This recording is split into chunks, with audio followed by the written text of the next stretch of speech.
Good afternoon, everyone.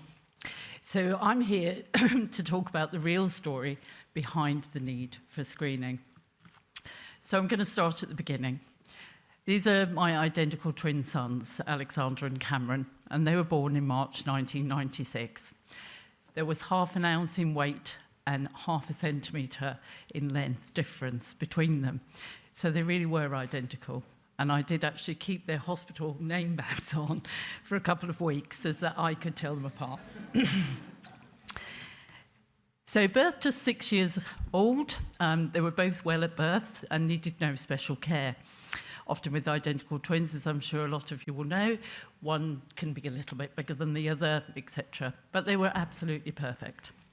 They met all their milestones. By the time they were 6, they were riding their bikes. They were just normal little boys having great fun. They had mild childhood illness, such as ear infection, chickenpox, but nothing to worry about. And they were both doing well educationally. Now, April 2001, Alexander developed a squint. I took him to the doctors and he referred him to an ophthalmologist. The ophthalmologist explained that it was a condition to do with the weakening of one of his eye muscles. And he recommended a course of eye exercises and some corrective glasses. So he actually completed 2 courses of these eye exercises and the squint improved. However, his eyesight still was affected. So as you can see in this photo, he's still wearing his glasses. We weren't particularly concerned because at the age of 14, I too developed a squint and I had corrective glasses and the squint disappeared. So we're now at summer 2002. I went to pick the boys up from school on the last day of the summer term and the teacher approached me and asked me if I could get Alexander's hearing checked over the holidays. And I questioned her. She said, well, it's just he seems to be missing some direction and instructions. She said, there's nothing to really worry about, but it would be worth getting checked. So, of course, I said, yep, that's fine. And the next day, we went off on our summer holiday. We're very fortunate that we have a villa in Spain, and the boys had been going there since they were 3 months old. So they knew the layout, it was their second home. And as soon as we arrived, Alexander said he couldn't find his bedroom. Now, he was the joker of the two. Cameron was Mr. Sensible, and Alexander was the one doing wheelies on his bike and, silly things. So my husband and I thought he was just being funny. And then we realised that he actually couldn't find his bedroom. And he was asking Cameron to help him find it. So over the next couple of weeks, much as we had a lovely holiday, my husband and I became increasingly concerned. We noticed that Alexander was sort of playing by himself. He was very quiet. Even going into the pool, he wouldn't go into the pool on his own. He always wanted either me or my husband with him. We really didn't know what was going on. We thought he had suffered from ear infections when he was a child, so we thought maybe he'd suffered from a burst eardrum or something on the flight, and that was causing him some confusion. So we arrived home, and I took him to our GP. I explained Alexander's difficulties, and I said he can't hear me.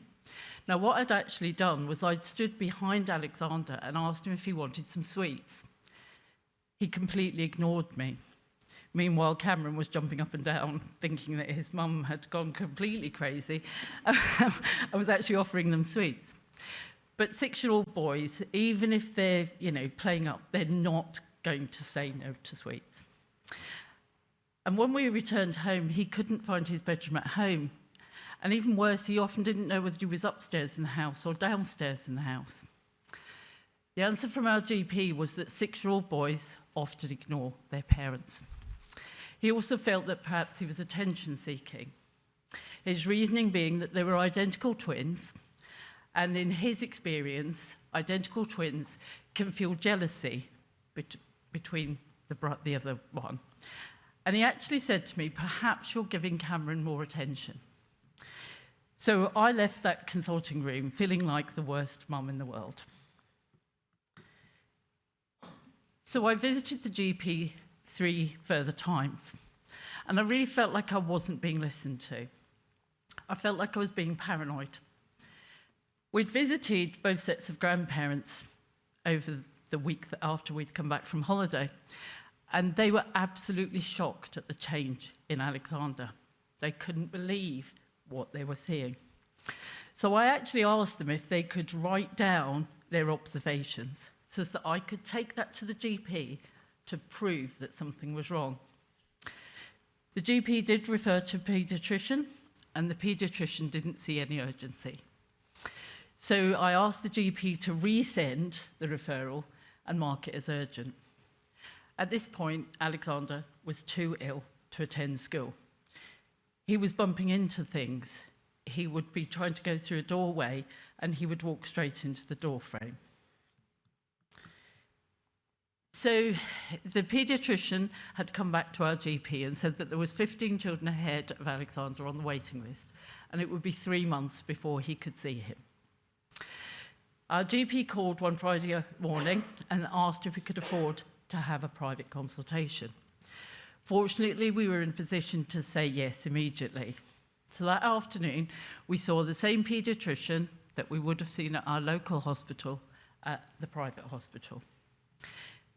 He acknowledged that there was indeed something going on with Alexander, and he thought that he might be having small absent seizures, which was why he was losing track of where he was and what was going on.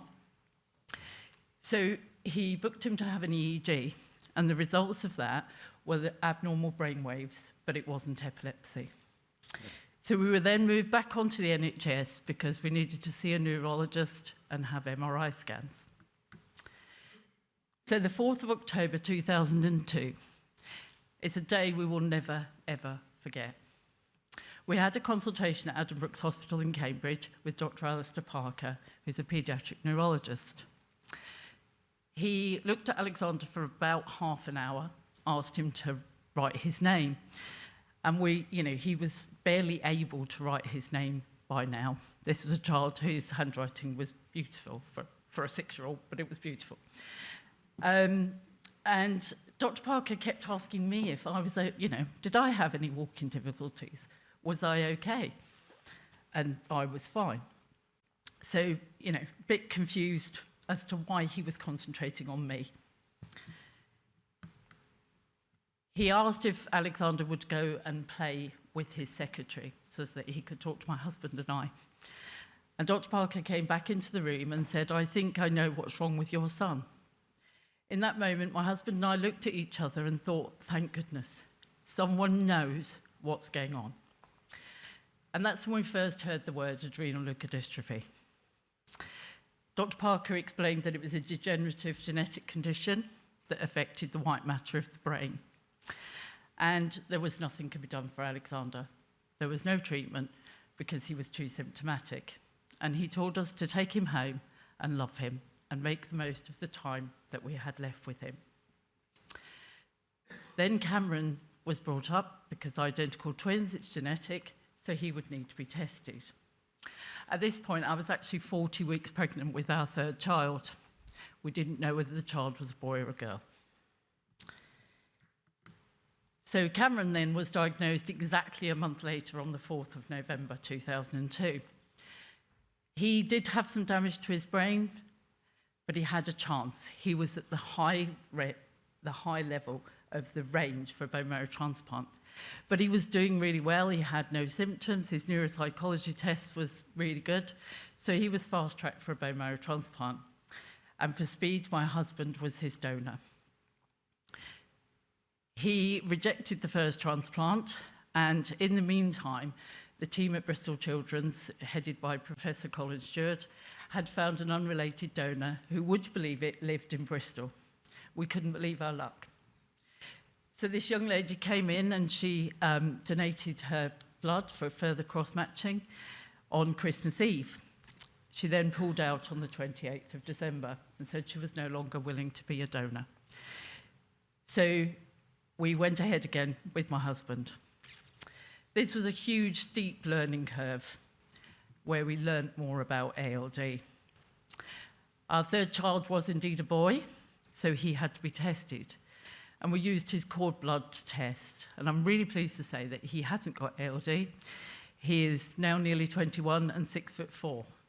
That must be another gene. This is a photo of Alexander 6 months after his diagnosis. He was now blind, deaf, unable to speak. He was fed by an NG tube, and he could do nothing for himself. And as you can see, he had very severe muscle contractures of both his arms and his legs. Very sadly, he passed away on April the 24th, 2004, at the age of 8, just 18 months after his diagnosis. And he went through hell. There is no other way to describe the symptoms that ALD causes. This is Cameron today. So Cameron had the BMT. It wasn't the outcome that we were hoping for. He, as you can see, is in a wheelchair. He's also blind. He's got no speech. He has got some hearing. And he has the best laugh. Anyone who's ever heard Cameron laugh, when he laughs, the whole world laughs with him. And a bit like Portia alluded to, if you had told me that life would be okay with Cameron like this before ALD, I would have said absolutely not. But he has a great time. He's been at college today, he's been swimming in the hydrotherapy pool and having a great time. The what ifs. What if screening had been available? I would have been able to access treatment for both of my sons, and I truly believe that they would have been alive and well today. The first bone marrow transplant in the UK wasn't actually carried out by Professor Colin Stewart in 1994 at Bristol Children's Hospital, so 2 years before the boys were born. Some key stats, as Nick said, we have applied twice to the National Screening Committee to have ALD added to the list of conditions screened at birth. We will be applying again at the end of next year. Now, from our database figures, since 2017, so the first time that ALD was rejected from the NSC, 29 boys have been diagnosed with untreatable cerebral ALD. And it says 9 boys have died. Actually, another young boy lost his life just last week. So that's actually 10 boys have died. Now, these are small numbers, but they cause huge, huge devastation for the affected families.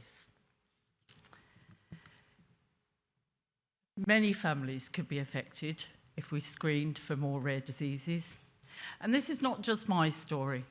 It's the same story, or very similar story, that could be told by many families around the world who are affected by rare disease.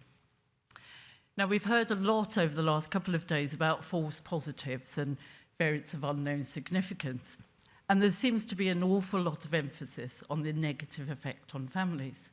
And of course, we have to take false positives seriously, absolutely. But what about the positive outcomes? Why can't we concentrate a little bit more on the positive outcomes than the fact that we all agree in this room that screening saves lives? And thank you for listening.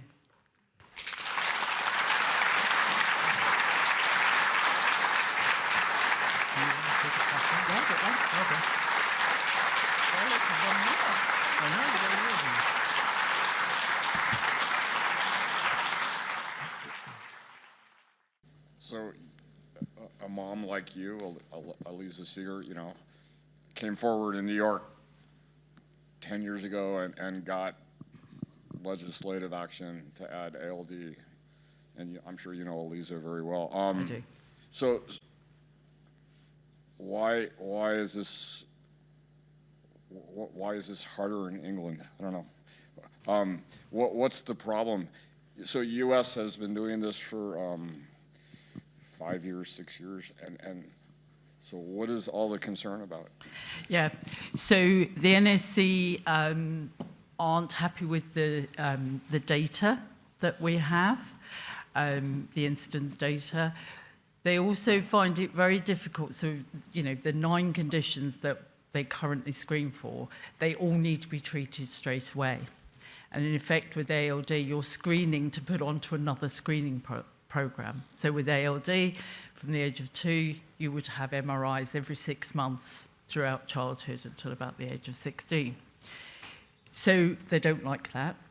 They also don't like the fact that 40% of boys will end up with cerebral ALD, which means that 60% won't. So they feel that it's too much of a grey area, and are you making patients that may never need treatment?